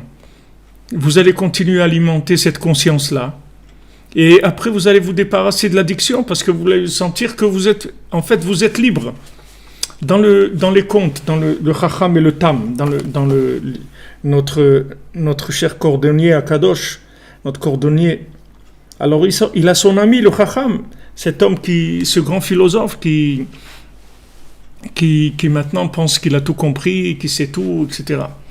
Alors ce philosophe, c'est-à-dire ce Chacham-là, cet homme soi-disant ce génie, alors avec son génie, il s'encroute de plus en plus, c'est-à-dire il s'enfonce de plus en plus dans des problèmes et des problèmes et des problèmes, jusqu'à ce qu'à la fin, il se trouve avec des démons, et ces démons-là, ils l'ont mis dans des sables mouvants, et il hurle pendant des années, il hurle, sauvez-moi, sauvez-moi, il y a mon frère qui me fait des problèmes, etc. Et son ami le Tam, c'est le Tam Akadosh, le cordonnier saint. Un jour, il parle avec quelqu'un, il demande qu'est-ce qui devient ce génie-là, qu'est-ce qui devient, je le vois plus et tout. Et il dit le pauvre, il est dans des sables mouvants là, il dit toute la journée il est en train de se plaindre qu'il est dans des sables mouvants et il hurle et il dit que son frère il lui veut du mal, etc. Alors le Tam, il va chez le Baal Shem, il va chez le Tzaddik et il dit voilà, je voudrais vous demander un service et tout, j'ai mon ami d'enfance qui est dans des problèmes terribles et est-ce que on peut l'aider? Alors il dit viens, on va essayer de l'aider. Alors ils vont à l'endroit où il est ce génie là, ce Chacham. Et quand il les voit, il dit s'il te plaît, délivre-moi, regarde, je suis dans des sables mouvants, mon frère il m'a mis dans des sables mouvants. Alors le Tam il lui dit tu n'as pas fini avec tes histoires, avec tes salades encore. Qu'est-ce que c'est ton frère et tout? Tu comprends pas que c'est des démons qui t'ont attrapé? Tu comprends pas ça? T'as pas compris encore? Alors le Baal Shem, le Tzaddik, il dit un Shem, il dit un nom, une formule d'un nom d'Hachem, et l'autre il se retrouve sur la terre ferme, il n'y avait rien, il n'y avait pas de sable mouvant, il n'y avait rien. Alors le Tam il lui dit, alors tu vois, sache que ces sables mouvants ils n'existaient pas, ils n'ont jamais existé. C'est des démons qui t'ont attrapé, c'est tout. Ils t'ont attrapé. Tu es rentré, tu croyais que tu étais pris dans des sables mouvants. Tu es pris nulle part. C'est que des démons qui te font ça. Mais la vérité, c'est qu'il n'y a rien. Alors maintenant que le Baal Shem, il est venu, et il a fait ce qu'il a fait, tu vois, il t'a sorti. Alors tu reconnais la vérité maintenant? Il a dit oui, je reconnais la vérité. Alors mais pourquoi ils ont fait tout ça? Parce qu'ils sont restés des amis. Vous voyez, le Tam, il a toujours eu pitié de lui. Il est resté toujours ami avec lui. S'il n'avait été pas ami avec lui, ça y est, ça aurait été terminé, l'autre. Il serait mort, il n'y aurait plus rien de lui. Il serait resté dans l'état mouvant jusqu'à qu'il meure. Il ne serait rien resté de lui. Cette amitié qu'il a eue, c'est ça qui a fait qu'il a pu le sauver. Donc, si vous voulez, tous ces schémas-là dont on est en train de parler de Purim, c'est vraiment les clés de la délivrance pour chacun, individuel et général. Et la délivrance générale, elle passera par la délivrance individuelle. On ne peut pas amener une délivrance générale s'il n'y a pas une délivrance individuelle, s'il n'y a pas une recherche de délivrance au point de vue de l'individu, parce qu'il ne va rien en faire de la délivrance générale. Si lui-même il ne s'est pas libéré, si lui-même il ne croit pas dans le bien qu'il y a en lui, comment il va croire dans le bien qui est général? D'abord, il faut qu'il commence par le bien qu'il y a en lui, à sortir le bien qu'il y a en lui, à le faire respirer, à le remettre en forme, à commencer à le développer. Et à ce moment-là, après, il n'y a aucun problème. Tout le reste, ça va se mettre en marche. Quand quelqu'un il passe un moment, toutes les nuits, avec Hachem, à étudier la Torah, à prier, à se concentrer sur sa vie, à demander de l'aide, etc., à faire des bonnes actions, il réveille le bien qui est en lui. Et ce bien qui est en lui, il va faire du chemin. C'est lui qui va faire le chemin. Il n'a pas besoin de se casser la tête. Il n'y a que ça à faire, c'est tout. Il n'y a que ça à faire. Rabbi Nachman, il dit, Chatzot, Itbodedut, lève-toi dans la nuit, fais Itbodedut. Avec ça, tu arriveras à tout. À tout. Parce que tu vas construire le temple. Qu'est-ce que ça veut dire, tu vas construire le temple? Tu vas construire la conscience d'Hachem.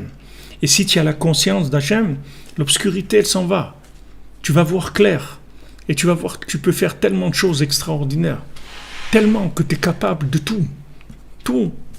Le bien qui est en toi, il va commencer à se réveiller, à se développer, tu vas arriver à des choses extraordinaires. Alors, dans le texte de l'écoute à la chôte où on était, je continue. Veze shekatuv vekol maaseh tokfo gvurato parashat gdulat Mordechai alohem ktuvim al sefer divrei hayamim lemache madai u paras. Alors, il est écrit que toute l'histoire et la force tout ce qui s'est passé avec Mordechai, sa grandeur, etc., c'est écrit dans les livres des chroniques de la Perse, là-bas en Iran. Là-bas dans ces livres, là-bas c'est écrit. Chez Zelo Matsinu bimkomot acherim. On n'a jamais vu ça que l'histoire de délivrance du Ham Israël, elle soit écrite dans les livres des chroniques des pays dans lesquels il y a eu les problèmes. Ki en derech hamikra lichtov rak sheyeter advarim nichtavim bisifrei hamlachim shel Israël v'Yehuda. Parce que en général, la Torah, elle rapporte pas des choses comme ça. Elle dit uniquement, voilà, c'est écrit dans des livres de Torah, dans d'écrits de Torah du Ham Israël, de ce qui s'est passé avec Israël, Yehuda, des tribus de les rois, etc. Qu'est-ce qui s'est passé avec David Ameller? Elle raconte l'histoire. Mais que maintenant, l'histoire juive, elle soit écrite dans les livres de l'Iran, de la Perse, on a vu ça nulle part. C'est-à-dire, c'est que dans la Megillat Esther que c'est écrit ça. אמנם כאן, שהמקרא מפרש שכל מעשה תוקפו וגבורתו של הנס וגדולת מרדכי כתובים עיקר בספריהם, כי שם רואים גדולת מרדכי ותוקף הנס שעשה. Alors que la Torah elle nous dit que maintenant, toute l'histoire, tout le miracle et la grandeur de Mordechai, qui était le tzaddik, elles sont écrites dans les livres de la Perse, que là-bas on voit la grandeur. Voilà ce qu'il a fait Mordechai, où il l'a fait dans ce pays-là, dans la Perse. C'est là où on a vu la grandeur de Mordechai et des miracles qu'il a fait, c'est écrit là-bas.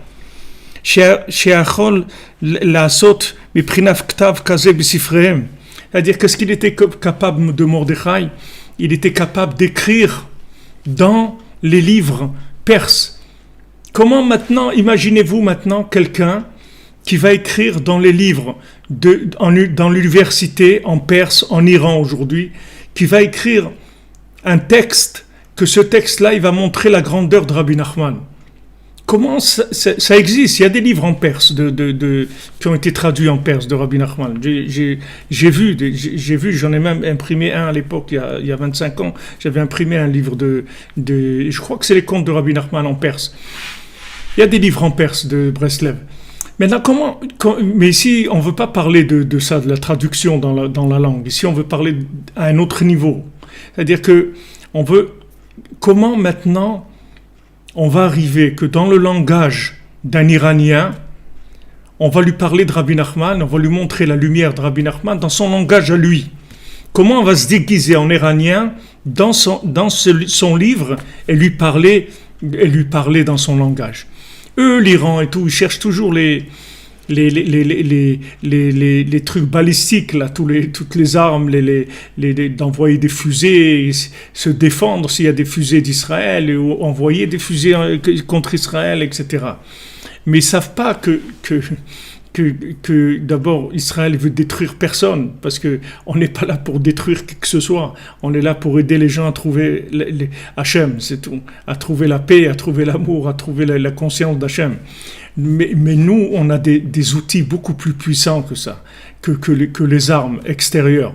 On a les armes de la communication au-delà de toutes les barrières conventionnelles.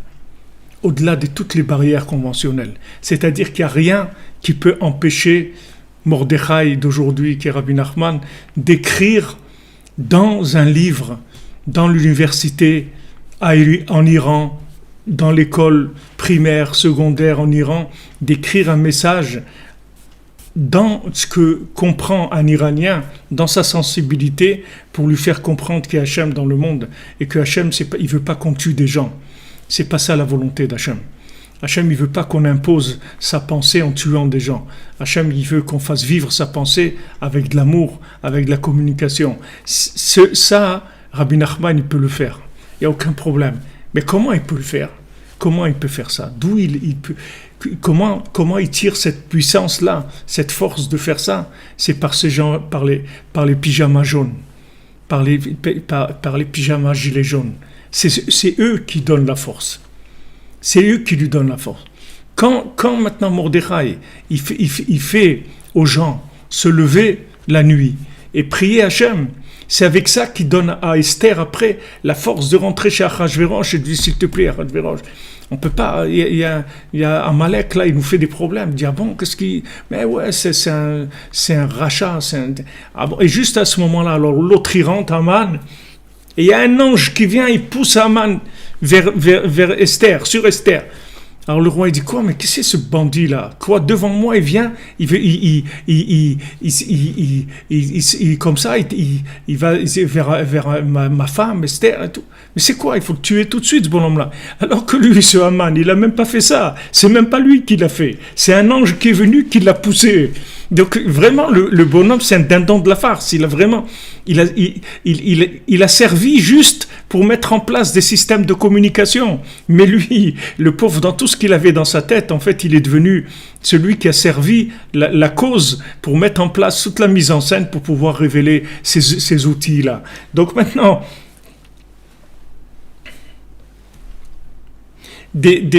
quand maintenant, en fait, Mordechai, il organise la prière collective, de se lever la nuit et de parler avec Hachem, de briser l'obscurité, etc. Il crée des outils de communication très très puissants, puisque maintenant, il augmente l'onde de la conscience de la présence divine. Il augmente la bande passante de cette conscience-là. Si vous voulez, cette conscience, avant, elle était réservée à un petit groupe, quelques personnes, et ça s'est répandu, ça a commencé à se répandre. Vous voyez en France, vous voyez partout dans le monde, c'est comme ça, même en Israël, partout dans le monde, c'est comme ça. La vérité, elle se répand petit à petit. Au-delà de ce qu'on voit à l'extérieur, de toute cette folie-là, il y a à l'intérieur une vérité qui germe et qui pousse. Rabbi Nachman, il a dit, mon petit feu, il va brûler jusqu'à que Mashiach vienne. C'est-à-dire que ce petit feu-là, il va brûler jusqu'à qu'il va faire venir le Mashiach. Ce petit feu que vous voyez, vous avez l'impression que c'est un petit feu, c'est pas un petit feu. Quand vous vous levez la nuit, vous allez mettre une petite bougie pour Rabbi Nachman, vous parlez avec Hachem, vous croyez que c'est une petite chose. C'est pas une petite chose, c'est des bombes atomiques. C'est pas des petites choses, c'est des bombes atomiques d'énergie spirituelle, d'énergie de vérité. Et avec ça, vous permettez à la parole d'Hachem, que le tzaddik qui veut transmettre, d'aller circuler hors frontières. Médecin sans frontières. Breslev sans frontières. Il n'y a pas de frontières.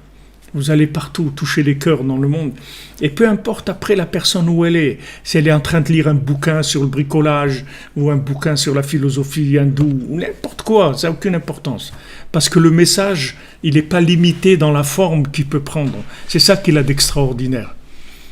Il a quelque chose d'extraordinaire parce que Rabbi Nachman il dit mon message il est pas formel, c'est-à-dire qu'il est pas exigeant de la forme parce il vient d'au-delà de la forme, même d'au-delà de la forme de la Torah. Pourquoi les Sipurim Asiyot c'est tellement important? Parce que ça n'a pas la forme de la Torah, donc il n'y a pas de réticence si vous voulez. La réticence, elle est sur la forme. Elle dit, ça y est, un religieux il va commencer à nous parler de ces trucs-là et tout. Non, c'est pas ça, c'est une histoire. C'est une belle histoire, c'est tout. C'est une belle histoire, voilà, tu vas écouter. Voilà, il y a une princesse, et elle a disparu, et on est allé la chercher. Ah bon, et alors, voilà, il y a eu ça. C'est parce que le Sipurim Asiyot, il peut rentrer sur toutes les formes possibles. D'ailleurs, tout, vous pouvez l'expliquer avec le Sipurim Asiyot. Vous verrez que si vous prenez l'habitude de lire les contes de Rabbi Nachman, vous allez voir après que toute votre vie, vous allez voir que c'est que les contes de Rabbi Nachman. Tout, c'est qu'une histoire des contes. Vous allez voir partout les contes. Que tout, ça parle de ça. C'est-à-dire que quand vous allez voir une situation, vous allez voir qu'en fait, cette situation-là, elle est gérée par les contes. Les contes, ils en ont parlé déjà de cette situation. Ils parlent de toutes les situations. Parce que c'est une énergie qui n'a pas de forme. Donc elle rentre dans n'importe où. Elle rentre n'importe où. Elle peut arriver dans un livre d'un magistrat ou d'un rappeur ou de quelqu'un de la télévision ou un bricoleur ou un plombier ou un journaliste ou n'importe qui. Ça n'a aucune importance. Parce que la parole, elle prend la forme. C'est-à-dire que la vérité, elle va prendre la forme de la personne. Et à ce moment-là, dès que la personne, elle va voir cette vérité, ça va lui parler, ça va réveiller le bien en elle. Et ça y est, elle va se mettre en route. Donc nous, notre travail, c'est quoi? C'est de nous lever la nuit, de mettre notre gilet jaune sur le pyjama et de faire de la diffusion. Ça, c'est la base de la diffusion. Parce que si vous ne faites pas ça, vous ne pouvez pas diffuser après. Vous allez diffuser quoi? Parce que dès que si vous ne faites pas cette chose-là, quand vous allez parler aux gens, vous allez parler, après vous allez tomber dans le système binaire. Parce que si vous n'allez pas vous recharger dans la nuit, vous allez utiliser quoi dans la journée? Du langage du sommeil. Vous n'allez pas utiliser le langage des gens réveillés. Le langage des gens réveillés, il vient toutes les nuits. Il est nouveau. Il est adapté à la journée à venir. Si vous voulez convaincre le monde, il faut d'abord que vous soyez convaincu, que vous fassiez ce qu'il y a à faire. Une fois que vous avez chargé votre batterie, après vous rentrez dans la journée, vous avez un langage adapté à la journée. À ce moment-là, vous pouvez communiquer. Avec n'importe qui que vous allez parler, vous allez influer, vous allez rentrer en lui un souffle de vérité qui vient du temple. N'importe où il soit dans le monde, n'importe quoi qu'il fasse, même que ce soit quelqu'un de très éloigné, de trucs, ça n'a aucune importance. Parce que ce que vous avez chargé la nuit, c'est de l'énergie du troisième temple. Donc cette énergie du troisième temple, elle va sortir de votre bouche, parce que votre âme, elle a vu cette énergie la nuit, elle a vu, comme je vous ai dit tout à l'heure, Pnei Shrina, elle a vu le visage d'Hachem. Et quand vous parlez, c'est votre âme qui parle. Donc, à travers votre parole, vous allez exprimer cette énergie-là que vous avez pris la nuit. Et n'importe qui avec qui vous allez parler, ça va lui faire passer ce message-là, qui est un message de prise de conscience du bien qu'il y a dans chacun, c'est tout. C'est tout ce qu'on veut. On veut que les gens ils prennent conscience qu'ils sont bien et qu'ils ont du bien et qu'ils commencent à l'alimenter. Une fois que la personne elle a pris conscience du bien qu'il y a en elle, après ça va se développer. La personne elle-même, elle va chercher à développer. Une fois qu'elle a pris conscience de son capital, comme si vous prenez quelqu'un qui est en train de mendier, tout ça, c'est dur pour lui, et la vie et tout, et vous arrivez à lui montrer qu'en fait, il a un compte en banque, et que son compte en banque, il est très très bien garni. Si vous arrivez à lui faire, vous croyez qu'il va rester dans la rue en train de mendier? Il ne va pas rester dans la rue en train de mendier. Il va aller, il va s'enseigner et on va lui dire « Ah, effectivement, on ne comprend pas, pourquoi vous n'êtes pas venu? Ça fait des années que c'est là, il y a justement des intérêts et tout. Qu'est-ce que vous avez besoin? Une carte bleue, des trucs et tout, allez, vous les prenez et tout. Ça y est, vous l'avez sauvé. Juste, vous l'avez prendre conscience qu'il avait un compte en banque. C'est tout, qui était bien fourni, bien garni. C'est tout, vous n'avez pas besoin d'autre chose. Nous, notre travail, c'est pas d'aller après jusqu'au bout dans tous les développements. Après, la personne elle-même, elle va développer. Les gens, ils sont pas idiots. Eux-mêmes, ils vont développer, ils vont mettre en place des systèmes qui vont développer le bien. Nous, ce qu'on a besoin, c'est de conscientiser les gens sur le bien. Et ça se fait de l'intérieur. Comme vous voyez ici, Mordechai, il travaille que sur l'intérieur. Il s'occupe pas du tout de l'extérieur. Il a peur de personne. Il s'occupe pas de l'extérieur. Mais c'est pas un fanfaron non plus. Il va pas aller commencer à agresser les gens avec ses théories. Pas du tout. Il travaille en profondeur. En profondeur. La nuit, il se lève, parle avec Hachem, et voilà, le message passe. Quand le message est passé, il dit à Esther, tu peux y aller maintenant. Va parler avec le roi. Elle va parler avec le roi. C'est bon, toutes les demandes elles sont acceptées, il n'y a aucun problème. Vasanes gadol kaze al yedei aktav anal, veze shamura b'tenuzal, shebesha'a sheba amal le Mordechai le'arkivo la sous. Et c'est ce qu'ils ont dit nos sages dans le Midrash dans le Midrash Rabbah, dans Esther, au moment où Haman, il est venu chercher Mordechai pour le mettre sur le cheval, comme lui a demandé le roi. Il a trouvé qu'il était en train d'étudier des halachot sur Kometz Shel Mincha, c'est-à-dire la petite poignée de farine que le Kohen il faisait quand il amenait un korban avec une petite poignée de farine. Alors il y avait une façon de faire avec le petit doigt comme ça pour prendre juste une toute petite mesure de farine. Marlo ate kometz mincha ditru batil aseret alfe kikar kesef. Alors il lui a dit Haman, il dit, cette petite mesure de farine à vous, elle est venue, elle a annulé les 10 pains d'argent que j'ai donné à Achashverosh. Moi, je lui ai donné des milliards à Achashverosh. Et toi, tu es venu avec une petite poignée de farine comme ça, toute petite poignée de farine, tu as annulé tout ça avec ça. Kometz mincha daika. Pourquoi lui a dit une petite poignée de farine? Qu'est-ce que c'est Kometz mincha? C'est les korbanot, c'est-à-dire c'est le travail du Beth Amikdash, des sacrifices qu'on amène. C'est ça qui a fait tomber Haman.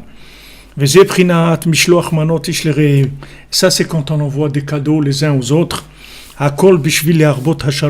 Tout pour multiplier la paix. Que ça purifie l'air de manière comme on a parlé avant, pour que le message il puisse circuler. Il y a besoin d'une purification de l'air, c'est-à-dire il y a besoin du shalom.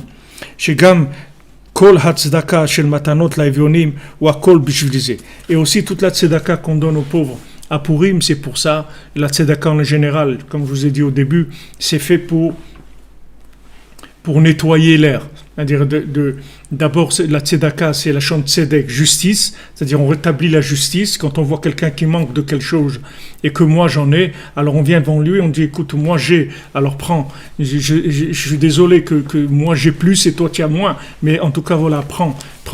Alors ça enlève la révolte des nerfs, la rage des gens. Ils disent, vous calmez la personne, parce que quelqu'un voit, elle croit que elle est en train de souffrir du manque parce qu'elle n'est pas bien.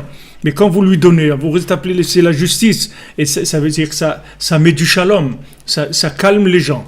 Et le fait que maintenant il y a du shalom, les ondes du message divin, elles vont circuler beaucoup plus facilement, de façon beaucoup plus consciente, surtout adapté, c'est ça le plus important, parce que des messages on peut envoyer, mais il faut qu'ils soient adaptés à la personne, sinon elle ne comprend rien du tout. Si vous parlez à quelqu'un un message qui ne le concerne pas, ça ne sert à rien ce que vous êtes en train de lui dire. Il faut parler juste le langage dont il a besoin, et ça il n'y a que le tzaddik, il n'y a que Rabbi Nachman qui connaît ça. Alors on a ce travail-là de se lever la nuit, de parler avec Hachem, de diffuser, d'être béchalom avec les gens, d'être gentil, sympathique, de ne pas hésiter à se déguiser s'il faut se déguiser, de rentrer dans toutes les formes possibles et imaginaires que les gens ils ont besoin. Le principal, c'est qu'on arrive à établir le contact. Et avec ça, vous allez voir que la Géoula, elle va venir avec ce schéma-là, précisément. Vous le verrez qu'on ait le mérite, Bezat Hashem, de voir la Géoula de nos jours, très rapidement, qu'Hachem il nous libère. On a confiance en lui, on l'aime, mais on est fatigué. On est fatigué. On a besoin de voir des délivrances. On a besoin de voir des délivrances concrètes. La souffrance du monde est trop grande. L'incompréhension est trop grande. Il y a trop de douleur, même si elle est imaginaire, mais il y a trop de douleur. Donc on demande à Hachem, par le sroud des tzadikim, le sroud de Rabbi Nachman, tous les tzadikim, de nous libérer dans la miséricorde. On ne veut pas faire de guerre, on veut faire mal à la personne. On veut que de la miséricorde, que Hachem y mette tout le monde d'accord sur une seule chose. Bayom haou Hachem echad u'shmo echad. Shema Israël, Hachem Elokeinu, Hachem echad. Shabbat shalom les amis, que des bonnes nouvelles. On se retrouve à l'antenne dimanche, dans la joie, dans la santé, dans la réussite, dans le bonheur pour tout le monde. Merci d'être là, merci de votre présence, merci d'être avec nous à Ouman, à Yerushalayim, à Genève, en Norvège, à Paris, à Marseille, en Corse, en Amérique, Canada, Los Angeles, partout. Merci les amis, merci de votre aide, de votre soutien. Je vous ai mis une petite maquette de notre futur Bezrat Hashem Centre Breslev à Ouman.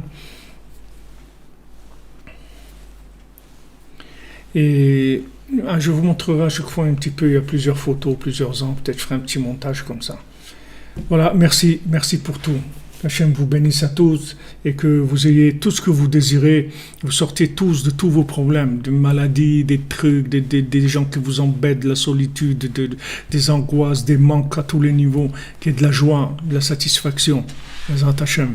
Ensemble, on continue les amis. Voilà, Johannesburg aussi, Kaba Saleh de Johannesburg. Shabbat Shalom les amis, que des bonnes nouvelles.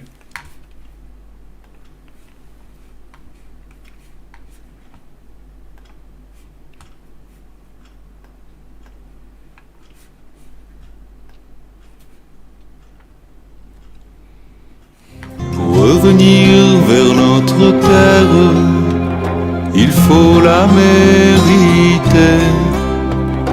Elle appartient à notre Père de toute éternité. Jérusalem tout en or, quand donc viendra le temps où les rayons de l'aurore diront ton chant.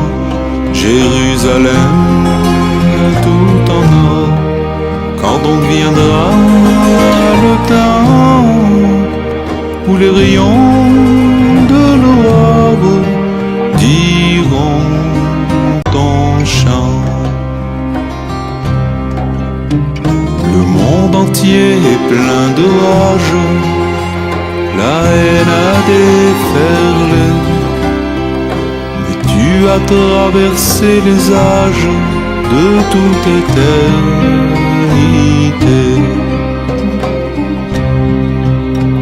Bientôt sonnera le chauffard, annonçant ton salut.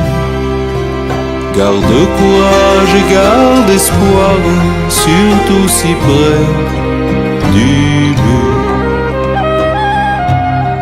Jérusalem tout en or, voici venir le temps où les rayons de l'aurore chantent ton chant. Jérusalem tout en or, voici venir le temps où les rayons de l'aurore chantent ton chant. Jérusalem tout en or, voici venir le temps où les rayons de l'aurore chantent ton chant. Jérusalem tout en or, voici venir le temps où les rayons de l'aurore chante ton chant, ton chant.